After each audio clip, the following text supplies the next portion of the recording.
Hello guys, welcome back to बायोइन।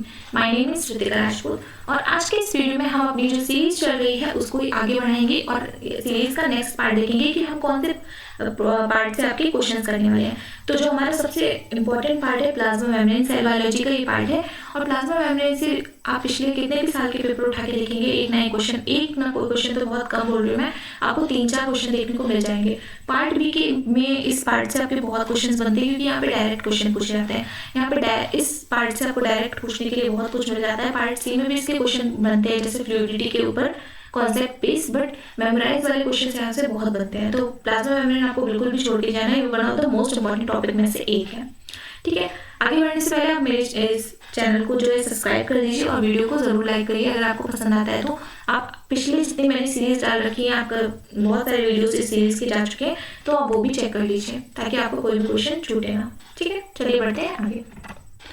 तो हमारा first question है, in the plasma membrane glycolipid are usually situated in. Glycolipid की बात हो रही है यानी कि शुगर की बात हो रही है, और कार्बोहाइड्रेट वाला पार्ट हमें पता है कि प्लाज्मा मेम्ब्रेन का कहाँ होता है, आउटर लीफलेट पे प्रेजेंट होता है या बाहर साइड में प्रेजेंट होता है। तो हमारा ऑप्शन क्या हो जाता है, सी। ठीक है, बाकी ऑप्शंस को भी हम एक बार देख लेते हैं। कैन नॉट बी प्रेडिक्टेड, ये तो यहीं से गलत हो जाता है कि हम ग्लाइकोलिपिड को क्या प्रेडिक्ट भी नहीं कर सकते कि कहाँ सिचुएटेड होगा, तो ये ऑप्शन गलत है। इनर लीफलेट में होती ही नहीं प्लाज्मा मेम्ब्रेन की, तो ये भी गलत है। इवनली डिस्ट्रीब्यूट भी नहीं होती आउटर और इनर में। कहाँ होता है ग्लाइकोलिपिड या कार्बोहाइड्रेट भी अगर आपसे पूछ लेते हैं कि प्लाज्मा मेम्ब्रेन में कहाँ सिचुएट होता है, तो आउटर लीफलेट में सिचुएट होता है। ये एक आपको मेमोरी फैक्ट वाला क्वेश्चन है, आपको याद करना होगा।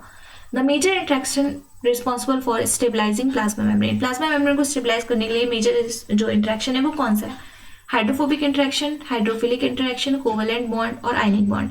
तो आप सबको पता होगा कि प्लाज्मा मेम्ब्रेन किस चीज़ से बनी होती है, लिपिड बाइलेयर से।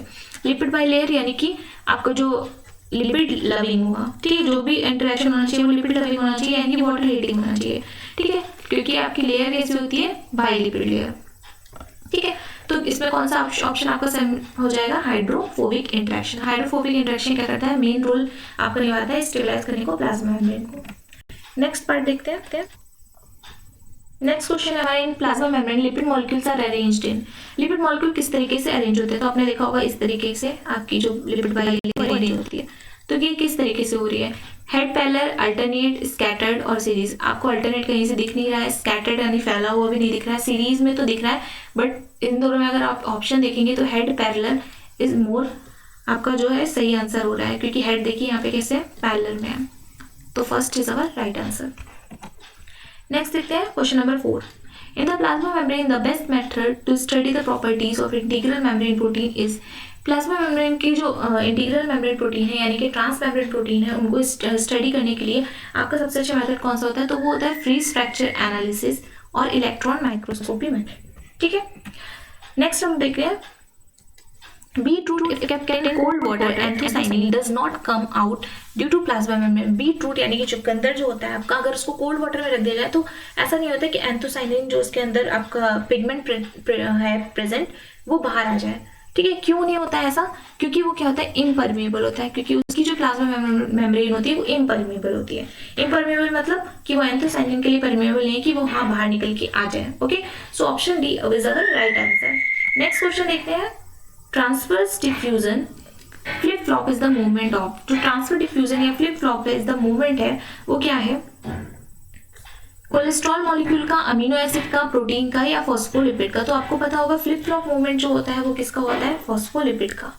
कौन कराता है इसे, आप ये भी याद रखिए, फ्लिप कराने के लिए आपका जो एंजाइम रिस्पॉन्सिबल होता है फ्लिपेज, और फ्लॉप कराने के लिए जो रिस्पॉन्सिबल होता है उसे हम कहते हैं फ्लॉपेज। फ्लिपेज क्या कराता है, जो आपके फॉस्फोलिपिड होते हैं उनको इनर साइड में डालता है, और फ्लॉपेज क्या करता है, आपके फॉस्फोलिपिड को आउटर साइड में डालता है। नेक्स्ट क्वेश्चन देखते हैं, question number 7। Which molecule diffuses through a membrane most quickly. कौन सा ऐसा मॉलिक्यूल है जो मोस्ट क्विकली तरीके से आपका क्या हो जाता है, डिफ्यूज हो जाता है। तो ग्लूकोज एक कार्बोहाइड्रेट है, बेंजीन एक आपका एरोमेटिक स्ट्रक्चर है, और यूरिया भी आपकी एक डिनेचरिंग एजेंट है या रिड्यूसिंग एजेंट है। इथाइलिन क्या होती है, गैस होती है। इथाइलिन क्या होती है, आपकी गैस होती है। तो गैस आपको पता है, गैस सबसे ज्यादा जल्दी डिफ्यूजिबल हो जाती है। ठीक है, तो option C is our right answer. Next question देखते हैं, question number 8। Which of the following component of biological membrane are amphipathic? Amphipathic क्या होते हैं, जो आपके दोनों ही तरह आपका बिहेव करें, ठीक है। प्लीज अब क्या है आपका, please select all that apply. अगर आपका ऑल सारे अप्लाई हो रहे हैं तो आप सारों को भी सेलेक्ट कर सकते हैं। सो एम्फीपैथिक कौन कौन सी चीज, इंटीग्रल मेम्ब्रेन प्रोटीन क्या एम्फीपैथिक होता है, फॉस्फोलिपिड क्या होता है, ग्लाइकोलिपिड होता है, membrane steroid such as cholesterol, sitosterol और एगोस्टेरॉल। तो एम्फीपैथिक जो मॉलिक्यूल होते हैं हमारे इंटीग्रल मेम्ब्रेन प्रोटीन भी होते हैं, फॉस्फोलिपिड भी होते हैं, ग्लाइकोलिपिड्स भी होते हैं और मेम्ब्रेन स्टेरॉइड्स भी आपके क्या होते हैं, एम्फीपैथिक होते हैं, ठीक है। तो हमारे जो ऑप्शन है वो सारे के सारे हमारे करेक्ट हैं। नेक्स्ट क्वेश्चन देखते हैं, question number 9। ग्लाइकोफोरिन is involve in which of the following disease. ग्लाइकोफोरिन आपका किस डिसीज में इन्वॉल्व होता है। अब ये वाला क्वेश्चन है, ये मैं आपको दे रही हूँ एज अ होमवर्क। इसका आंसर आपको मुझे कमेंट शीट पे बताना है, ठीक है। कमेंट में आप मुझे इसका आंसर बताइए, अगर आपको इसका आंसर आता है तो आप इसका आंसर मुझे कमेंट पे बताइए। मैं इतने सारे क्वेश्चन आपको करा रही हूँ, एक क्वेश्चन तो आप भी करके मुझे बता सकते हैं। चलिए, ओहो आंसर आ गया, नो। अब आंसर आ ही गया तो आप लोग देख ही लीजिए, होमवर्क भी यहीं पे हो जाए, ठीक है। Glycophorin is the receptor utilised by the protozoa that causes malaria. कौन सी डिसीज होती है, मलेरिया। उसमें क्या करता है आपका ग्लाइकोफोरिन जो है, प्रोटोजोआ जो है वो उसका रिसेप्टर ग्लाइकोफोरिन को क्या कर लेता है, यूटिलाइज कर लेता है। Providing a path for entry into the blood cells. क्या कर लेता है, प्रोवाइड एक पाथ बना देता है ब्लड सेल्स के अंदर एंट्री करने के लिए, क्योंकि ग्लाइकोफोरिन कैसा प्रोटीन है, एक आपका इंटीग्रल प्रोटीन है, ठीक है। इसलिए वो क्या करता है, एक रिसेप्टर की तरह काम करता है और जो प्रोटोजोआ का जो डिसीज है उसको क्या करता है, जो प्रोटोजोआ का वायरस है उसको अंदर लेके जाता है, ठीक है। Consequently those who lack glycophorin A and B are immune against the disease. तो जिनके पास ए और बी नहीं होता है ग्लाइकोफोरिन, वो क्या है, इस डिसीज से इम्यून है। लेकिन जिनके पास है तो उनके पास तो प्रेजेंट ही है कि हाँ आओ वेलकम कर लो इस प्रोटोजोआ का और अपने अंदर लेके चले जाओ, ठीक है। तो हमारा क्या ऑप्शन सही हो जाएगा, मलेरिया। ओके, ग्लाइकोफोरिन क्या होता है, इन्वॉल्व होता है मलेरिया में। नेक्स्ट क्वेश्चन देखते हैं, question number 10। Which of the following occur in the membrane when the temperature is lowered? कौन सी ऐसी चीज होगी मेम्ब्रेन में जब टेम्परेचर लोअर होगा। तो टेम्परेचर लोअर होता है तो हम क्या जानते हैं कि टेम्परेचर जब लोअर होता है तो हमारी प्लाज्मा मेम्ब्रेन क्या होने लगती है, एक फ्रीज होने लगती है। फ्रीज बोल सकते हैं, आप बोल सकते हैं कि पास आ जाती है, ठीक है। तो क्या बोल सकते हैं, डीसैचुरेशन। क्योंकि हमें पता है अनसैचुरेशन जब होता है तो क्या होता है, अनसैचुरेशन मतलब क्या होता है, एक चीज एक जो है इसमें किक लगती है, ठीक है। इससे क्या होती है, मेम्ब्रेन में फ्लूइडिटी बनी रहती है। बट जब आपका डीसैचुरेशन हो जाएगा यानी सैचुरेटेड हो जाएंगे तो इस तरीके के हो जाएंगे। और टेम्परेचर जब कम हो जाता है तो इस तरीके का नज़ारा आपको देखने को मिलता है। और जब टेम्परेचर क्या होता है, हाई होता है तो इस तरीके का होता है। और टेम्परेचर जब लो होता है हो जाता है तो इस तरीके का मिलता है। आप अपने से भी एक एग्जांपल ले सकते हैं कि आपको ठंडी लगती है तो आप सिकुड़ जाते हैं और जब आपको गर्मी लगती है तो आप फैल जाते हैं। उसी तरीके से आप प्लाज्मा मेम्ब्रेन को भी याद कर सकते हैं, ठीक है। So option B is our right answer. Next question देखते हैं, question number 11। Keeping in view the fluid mosaic model for the structure of cell membrane, which one of the following statement is correct with respect to the movement of lipid and protein from one lipid monolayer to the other? क्या बोला गया इन्होंने कि fluid mosaic model को अंतर याद रखते हुए स्ट्रक्चर जो सेल मेम्ब्रेन का है उसमें क्या हमें बताना है, कौन सा स्टेटमेंट सही है कि मूवमेंट बताना है कि प्रोटीन या लिपिड का एक मोनोलेयर से दूसरे लेयर में, जैसे कि फ्लिप फ्लॉप मूवमेंट में होता है। तो फ्लिप फ्लॉप मूवमेंट क्या होता है, while protein can flip flop lipid can not. क्या जो हमें पहले भी बताया कि जो फ्लिप फ्लॉप मूवमेंट है वो किसके लिए होता है, लिपिड्स के लिए होता है। लिपिड्स में भी हमें पढ़ते हैं किसके, फॉस्फोलिपिड्स, ठीक है। तो लिपिड्स के लिए होता है। तो यहाँ पे प्रोटीन की बात की तो ये ऑप्शन सही गलत हो जाता है। नेदर लिपिड नॉन प्रोटीन ये भी गलत हो जाता है। बोथ लिपिड बोथ प्रोटीन ये भी गलत हो जाता है। While lipid can really flip flop but proteins can not. तो ये ऑप्शन डी क्या हो जाता है, हमारा सही हो जाता है। नेक्स्ट क्वेश्चन देख रहे हैं, lipid rafts are patches of cholesterol and dash. Carbohydrate, amino acid, lipid, sphingolipid जो हमारे लिपिड राफ्ट होते हैं, यानी कि लिपिड राफ्ट का मतलब ही क्या होता है कि ऐसी जगह प्लाज्मा मेम्ब्रेन की जहाँ पे बहुत सारे अमाउंट पे लिपिड प्रेजेंट होता है। तो वहाँ पे किसके पैचेस होते हैं, कोलेस्ट्रॉल के होते हैं। और इनमें से कौन से होता है आपका, स्पिंडोलिपिड्स, ठीक है। स्पिंडोलिपिड्स जो होता है वो काफी अमाउंट में वहाँ पे पाया जाता है। नेक्स्ट क्वेश्चन देखिए, लिपिड राफ्ट आपके लिए एक इंपॉर्टेंट टॉपिक है, लिपिड राफ्ट के बारे में आप जरूर पढ़ के जाइए।